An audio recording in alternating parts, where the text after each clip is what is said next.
So I wanted to record a quick video because I recently updated this course and my sign up page that has all the detailed information isn't even updated yet because I literally just did it a few weeks ago as I am recording this video. So I'm just going to go through in the video what's covered in the course and why I've made the changes that I did. Probably eventually I will be updating a couple other things as far as just the look of this because some of my picture or my some of the branding's a little bit it's not matching, so that stuff will be updated. But I wanted to just share a little bit about what I've updated and why, and as well as kind of what's to come. So initially when I made this course, it was more about pragmatic language and social skills.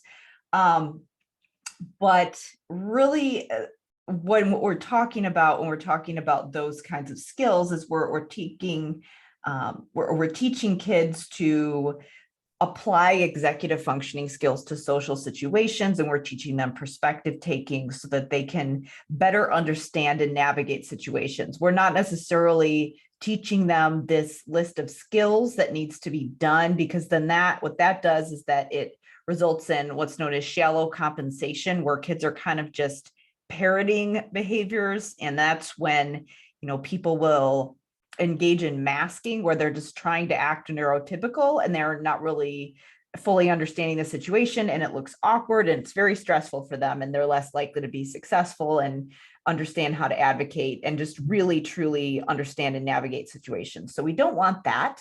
But we do want to teach kids skills. So what I've done initially, before the initial course had kind of a different framework that touched on a little bit of those things, but didn't really explicitly address them and really didn't get into the executive functioning as much as I wanted to.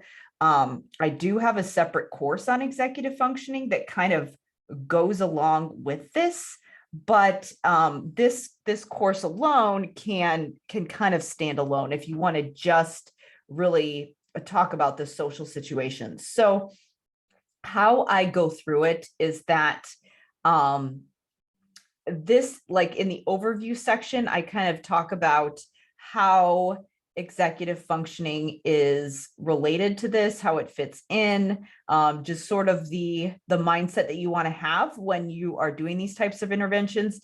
And then I get into all sorts of things that you want to consider when it comes to just really helping kids have a deep understanding of those situations, because what a lot of social skills interventions, or just the traditional stuff that's been done with pragmatic language, is that it focuses very much on the external and it doesn't focus on the internal. So what's happening emotionally with kids, and then just what's happening in their heads as far as their self-talk.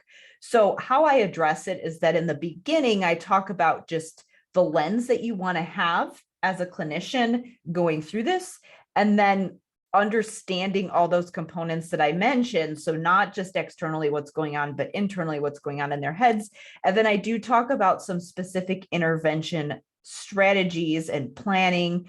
I talk about goals and I do talk about assessments, but we really do need to have a different thought process with these kinds of things, because if you're talking about traditional language therapy and you're talking about literacy and academic skills, then yes, you're going to have a lot of traditional assessments and standardized scores and things like that. But when we're talking about social skills and just navigating social situations, because we're talking about a lot of things that need to go on internally with our thought processes, and we're not talking about things that can be assessed in an academic environment, it is a lot harder to figure out how to evaluate those things. So I give people that warning, because a lot of times people will come into this course and expect it to be like some of my other courses, where it's like, here's this assessment, here's this standardized language assessment that you can use to get a standard score. And I do share some of those in here, but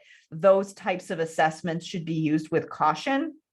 because it is really difficult to get an accurate read on those types of skills using checklists and rating scales and standardized tests. We can use them, but we have to understand that we need to supplement that with other things that are going to give us more of a rich description of what the child is able to do.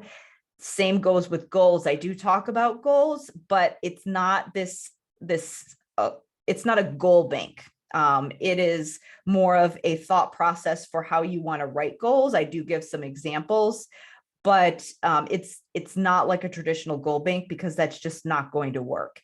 Same thing with the materials library and the interventions. It's more of a thought process for you and strategies that you can use to apply to your specific client situations. It's not like, like a printouts and worksheets and things like that, because that just doesn't really work well for this kind of intervention. So the course is in progress. I am going to share the checkout page where you can go to sign up.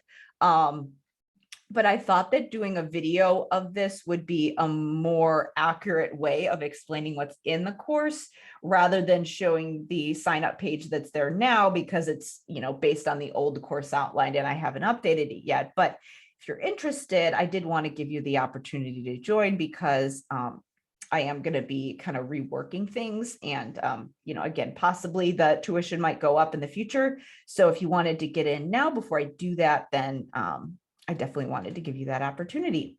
So let me know if you have any questions, and I hope this is helpful.